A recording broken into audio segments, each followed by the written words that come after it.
اور ان کی کابینہ کو اور دیگر رہنماؤں کو روک لیا گیا اور انہیں کینٹ اور کنٹونمنٹ ایریا میں داخل نہیں ہونے دیا گیا،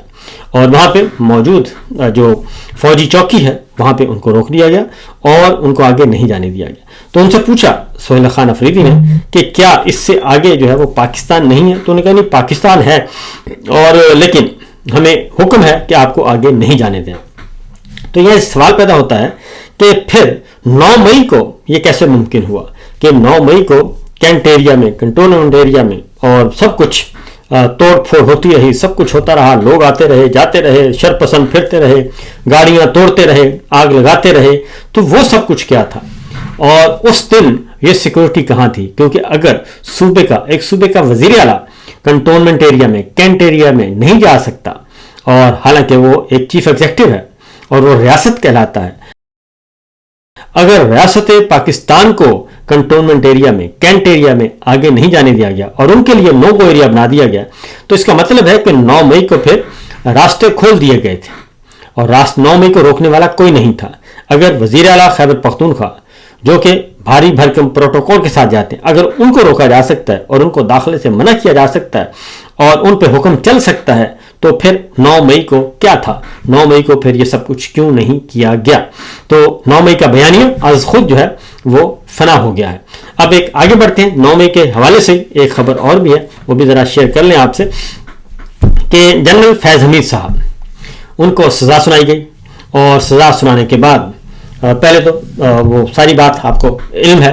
میں ریپیٹ نہیں کروں گا کہ کس طریقے سے ان کا میڈیا ٹرائل کیا گیا اور بتایا گیا کہ جناب سب کچھ، بہت کچھ ان کے پاس ہے، اور کبھی ان کو کہا گیا کہ سزائے موت ہو جائے گی، کبھی کہا گیا 25 سال ہو جائے گی، کبھی کہا گیا کہ وہ انڈیا کے طرح آتے ہیں، کبھی کچھ، تو لیکن کھودا پہاڑ نکلا چوہا، اور وہ بھی مرا ہوا۔ اور جب سزا سنانے کا وقت آیا تو جنرل فیض حمید صاحب کو سزا سنانے کے لیے نہ ہی عدالت لگی، نہ ہی ان کے وکیل کو عدالت پہنچنے کا موقع دیا گیا، اور نہ ہی جنرل فیض حمید کو عدالت میں پیش کیا گیا، اور ایک پریس ریلیز جاری کر کے معاملہ ختم کر دیا گیا۔ اور اس کے بعد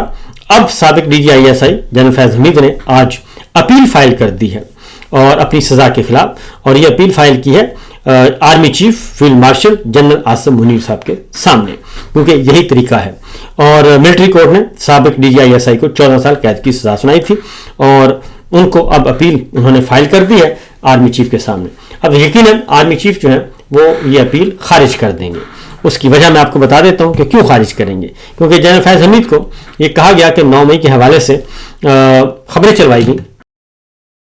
پہلے تو خبریں چلوائی گئی، اور ان خبروں کے بعد ہی ہم نے کہا تھا چیک تو کیا جائے کہ معاملہ کیا ہے، تو ان کو کہا گیا کہ آپ 9 مئی کا ملبہ جو ہے وہ عمران خان پہ ڈال دیں، اور بتائیں کہ یہ عمران خان نے باقاعدہ طور پہ ویل آرگنائزڈ، منظم طریقے سے سوچی سمجھی سازش کے تحت یہ سب کچھ کیا ہے، اور یہ عمران خان نے پلان کیا تھا، اور یہ آپ بیان دے دیں۔ تو جنرل فیض حمید نے ایسا کوئی بھی بیان دینے سے انکار کر دیا، کیونکہ یہ شرط ان پہ، یہ آفر ان کو کی گئی جب سزا سنا دی گئی۔ سزا سنانے کے بعد انہیں کہا گیا کہ ہم آپ کو پتلی گلی سے نکال دیں گے اور ہم آپ کی سزا فوری طور پہ سسپینڈ کر دیں گے، تو بس آپ یہ ایک سٹیٹمنٹ دے دیں۔ کیونکہ اس کے بعد جب یہ توغدو کی جا رہی تھی، کوشش کی جا رہی تھی، تو فیصل واڑا صاحب اور دیگر جو لوگ ہیں انہوں نے یہ خبریں بیان کرنا بھی شروع کر دیں کہ جنرل فیض حمید جو ہیں وہ عمران خان کے خلاف بہت بڑی گواہی دینے کے لیے تیار ہیں، اور اب عمران خان بغاوت، غداری کے مقدمے سے نہیں بچ سکیں گے، اب ان کو ریاست مخالف مقدمے کا سامنا کرنا پڑے گا۔ تو یہ ایک میڈیا ٹرائل تو ضرور تھا، لیکن حقیقت میں یہ کامیاب نہ ہو سکا، اور جنرل فیض حمید نے عمران خان صاحب کے خلاف گواہی دینے سے انکار کر دیا، اور انہوں نے کہا کہ یہ 100% جھوٹ ہے کہ میں ایک ایسی بات کروں جس کا کوئی وجود ہی نہیں ہے، لہذا انہوں نے یہ آفر جو ہے وہ قبول نہیں کی اور انکار کر دیا، جس کے بعد پھر ان کو ایک کال کوٹڑی میں ڈال دیا گیا، اور اب جو ہے وہ ان کو اپیل فائل کرنے کا جو ہے وہ موقع دیا گیا ہے۔ اس سے پہلے یہ بتا دوں کہ میری ذمہ داروں سے بات ہوئی تو ان کو مقدمے کی کاپی نہیں دی جا رہی تھی، اور اس میں بھی کلاسیفائڈ اور ڈی کلاسیفائڈ کا چکر چلایا جا رہا تھا، لیکن اب جو ہے وہ اپیل انہوں نے کر دی ہے، کیونکہ 30 دن کے اندر اندر اپیل کرنا ہوتی ہے، تو آرمی چیف کے سامنے اپیل کی ہے، اور یہ اپیل خارج ہو جائے گی، کیونکہ جو جنرل فیض حمید کو کہا گیا تھا وہ انہوں نے نہیں مانا۔ اور انہوں نے کہا کہ میں کسی قسم کی کوئی جھوٹی گواہی یا کوئی ایسی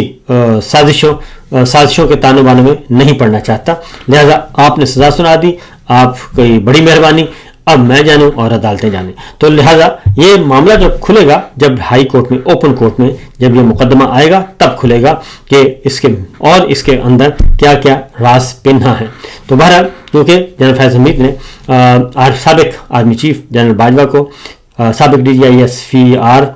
جنرل آصف غفور صاحب کو بلایا تھا، اور اس کے ساتھ ساتھ جنرل رضوان، جنرل نوید مختار، ان کو بھی بلایا تھا کہ جی ان کو بھی بلایا جائے، جنرل پاشا کو بلایا جائے، جنرل ظہیر کو بلایا جائے، جنرل باجوہ کو بلایا جائے، وٹنس باکس میں لایا جائے، اور اس میں پھر باتیں ہوں گی۔ سابق چیف جسٹس ثاقب نثار صاحب کو بلایا جائے، شاہ خاقان عباسی صاحب کو بلایا جائے اس وقت جو وزیر اعظم تھے، اور سابق وزیر اعظم عمران خان کو بھی لایا جائے وٹنس باکس میں۔ تو لیکن کسی کو بھی وہاں پہ وٹنس باکس میں نہیں لائے گئے، اور یہاں تک کہ نوٹس بھی ایشو نہیں کیے فوجی عدالت نے۔ تو بہرحال اب دیکھتے ہیں کہ اس معاملے میں کیا ہوتا ہے۔ تو وہ 9 مئی کا جو ہے معاملہ یہ وہیں کا وہیں ہے، اور حسان نیازی صاحبہ کی والدہ نے گفتگو کی، اور انہوں نے کہا کہ ہم کسی بھی صورت میں پیچھے نہیں ہٹیں گے، اور انہوں نے کیا کہا ذرا سن لیجئے انہی کی زبانی۔ مجھے تو کوئی میں اس پہ حیران نہیں ہوں، کیونکہ جو ظلم تب سے چلا ہوا ہے اسی طرح یہ، نہ یہ عورت دیکھتے ہیں، نہ بچہ دیکھتے ہیں، نہ بوڑھا دیکھتے ہیں، نہ کسی کا گھر دیکھتے ہیں۔ میرے گھر کے اندر گھسے، میرے جاننے والوں کے گھروں میں گھسے، نہ عورت کی عزت چھوڑی، نہ تو یہ۔ اور میں تو دیکھیں، میں یہی ان سے کہہ رہی تھی، میں نے کہا کہ میں ماں ہوں، میرا بیٹا 2.5 سال سے جیل میں ہے، اور ابھی تک کوئی قصور نہیں بتایا کہ کس چیز کی سزا ہے۔ سزا دے دی ہے، ان کو نہیں پتا دی کس وجہ سے ہے، کوئی انہوں نے ہمیں نہیں بتایا۔ اور ملٹری کیا ہے، ملٹری بھی پاکستان کی ملٹری ہے، ان کو ہمارے سے رابطہ کرنا چاہیے، بتانا چاہیے۔ وہ جیل میں ہے، نہ ان کے پاس رائٹ آف اپیل ہے، نہ رائٹ آف بیل ہے۔ اب وہ جیل میں پڑے ہیں، ان کو کچھ نہیں پتا کہ ہم نے کیا کرنا ہے ان کے ساتھ۔ تو ہم تو اس چیز کے اوپر سوچتے ہیں، اور میں تو ان کو یہ کہہ رہی تھی، میں نے کہا میرا تو سوچتی ہوں جتنی ہم مزاحمت کر سکیں ہم کریں، ہم اس کا مقابلہ کریں، ورنہ یہ ظلم ختم نہیں ہوگا۔ اس کو ہم سب کو مل کے اس کا مقابلہ کرنا چاہیے۔ تو دیکھیں، ظالم تو ڈرپوک ہی ہوتا ہے، ظالم ڈرتا بھی ہے، کیونکہ ظالم کو پتہ ہے اس کے اوپر واپس آئے گا یہ سب کچھ۔ تو سب کو چاہیے اب اس کا مقابلہ کریں، ان سے ڈرنے کی یا گھبرانے کی ہمیں کسی کو بھی ضرورت نہیں ہے۔ یہ خوفزدہ ہیں تبھی یہ کریں، ورنہ یہ میرے گھر آ جاتے تو ان کا کیا ہو جانا تھا، کچھ بھی نہیں۔ لیکن یہ ہر چیز سے ڈرتے ہیں، میرا نہیں خیال یہ سو بھی سکتے ہیں، کیونکہ ان کو خوف اتنا ہے کہ ان کو لگتا ہوگا کہ ہمارے ساتھ اب لوگ کیا کریں گے۔ جب ظلم کیا تو ان کے ساتھ ان کا تو بہت برا انجام ہوگا انشاءاللہ۔ تو نورین نیازی صاحبہ تھی، حسان نیازی صاحبہ کی والدہ ہیں، تو بتا رہی تھی۔ تو معاملہ کچھ ایسا ہی ہے کہ ایک تو آپ نے غیر قانونی غیر آئینی طور پہ سزائیں سنا دی، ایک فالس فلیگ آپریشن 9 مئی کے چکر میں، اور اس کے بعد سزائیں سنانے کے بعد اگلا ظلم یہ ہے کہ ان کو رائٹ آف اپیل نہیں دے رہے، اس سے اگلا ظلم یہ ہے کہ آپ ان کو رائٹ آف بیل بھی نہیں دے رہے، یعنی کہ ضمانت پر رہا بھی نہیں ہونے دے رہے، اور ان کو سول جیلوں میں رکھا ہوا ہے، لیکن وہ فوج کی تحویل میں ہے۔ تو یہ از خود ایک بہت بڑا جو ہے وہ تکلیف دہ اور ظلم ہے، یہ تکلیف دہ نہیں ظلم ہے معاملہ، کیونکہ ایک طرف آپ کہتے ہیں کہ ریاست طیبہ اور ریاست پاکستان ایک ہی چیز ہے، تو یہ ریاست طیبہ میں یہ کچھ نہیں ہوتا، اتنا ظلم نہیں ہوتا کہ آپ جھوٹے مقدمات میں بے گناہ لوگوں کو سزائیں سنوائیں اور اس کے بعد پھر مزید ان پہ ظلم کریں کہ ان کو انصاف بھی مہیا نہ کریں، یہ ممکن نہیں ہے۔ اگلی خبر ہے مرزا محمد علی جہلمی صاحب کی، نامور اسکالر ہیں اور ریٹائرڈ سول سرونٹ ہیں، انجینئرنگ کی ہوئی تھی۔ تو وہ پچھلے دنوں ایک توہین مذہب کے، توہین رسالت، توہین مذہب کے جرم میں ان کو جانا پڑ گیا اڈیالہ جیل میں۔ اب وہ رہا ہو گئے ہیں ضمانت پر، اور ان کو مبارکباد۔ اور واپس آ کے انہوں نے ایک انٹرویو دیا ارشاد بھٹی صاحب کو، اور اس میں ان کا جو انٹرویو کا پورا مغز ہے، اور وہ یہی ہے کہ عمران خان صاحب جو ہیں وہ بہت ہی پرباش زندگی گزار رہے ہیں اڈیالہ جیل میں، اور ان کو 1 چکی نہیں 6 چکیاں دی ہوئی ہیں۔ تو میں آپ کو بتا دوں کہ 6 چکیاں نہیں ہیں، وہ 1 چکی ہے، اور باقی چکیاں خالی پڑی ہیں، کیونکہ اس کے بعد ان کو 1 چکی میں بند کیا ہوا، وہی جو ڈیتھ سیل کال کوٹڑی نظر آتی ہے 6 بائی 8 فٹ کی، اور اسی میں ان کو قید رکھا جاتا ہے۔ باقی تینوں چکیاں جو ہیں، وہ باقی 5 چکیاں وہ خالی پڑی ہیں، اور وہ وہاں پہ، اور وہ بھی اسی طرح کی چکیاں ہیں جیسی کہ ان کی اپنی کال کوٹڑی ہے۔ تو پہلی بات تو یہ ہے، یہ جو کہا جاتا ہے کہ جناب، تو اس کے علاوہ اس پورے ایریا کو جو ہے وہ سخت سیکورٹی حصار میں رکھا ہوا ہے۔ ظاہر ہے ایک چکی جو ہے یا ایک کار کوٹھڑی جو ہے وہ الگ سے نہیں ہوتی، بلکہ وہ 2 4 4 6 ایک برآمدہ ٹائپ ہوتی ہے، اس کے